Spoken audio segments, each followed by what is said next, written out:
النادي الاهلي العالمي في كأس العالم للأندية بيبدع ويقنع. النادي الاهلي بيحرز 3 أهداف في اوكلاند سيتي ولا اروع. حسين شحات بيجيب الهدف الاول من خارج منطقة الجزاء، كورة صاروخية لا تصد ولا ترد.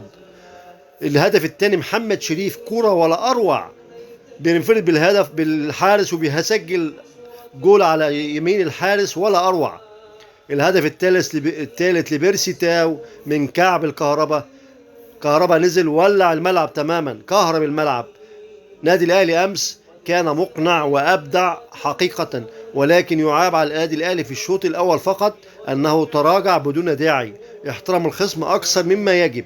ولكن النادي الاهلي كان باستطاعته زيادة الاهداف الى 10 اهداف على الاقل، لو انه استغل الموقف لصالحه في الشوط الاول وسحب واحد من الثلاث لاعبين الارتكاز ونزل مهاجم بداله، كان الوضع هيتغير. هو عمل كده في الشوط الثاني، لكن في الدقيقه 65 المدرب كولر سحب واحد من لاعبين الارتكاز ونزل مكانه مهاجم لما لقى الفريق الخصم سهل. كان المفروض يعمل كده في الدقيقه 30 مثلا، كان نتيجه الاهلي هتتغير. لكن بنقول الحمد لله الاهلي امس عمل اكتر من رقم قياسي. اول رقم قياسي معانا وهو ان النادي الاهلي بقى عنده 18 مباراه في كاس العالم.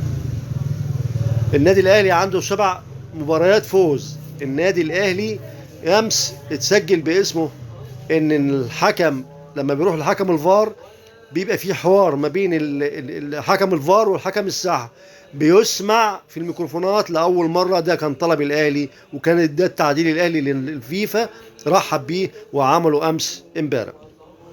حقيقي حاجه كويسه جدا ان الفيفا ياخد براي الاهلي في انه يسجل ما يحدث بين حكم الفار وحكم الساحه ويقول له ايه الاعتراض. والحكم سمعنا الحكم الصيني امبارح وهو بيتكلم مع الحكم الاسباني في الفار بيقول له ان فعلا اللعبه بره منطقه الجزاء مش بلانتي، ولكن في مخالفه تستوجب الطرد، وراح ولغى ضربه الجزاء وطرد حكم نيوزيلندا.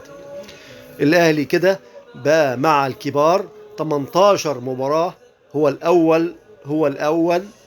تاني اكثر لاعبين الانديه فوز في البطوله، 7 مباريات فوز. النادي الاهلي عنده مباراه يوم السبت المقبل الساعه 7:30 مع سيتيال الامريكي.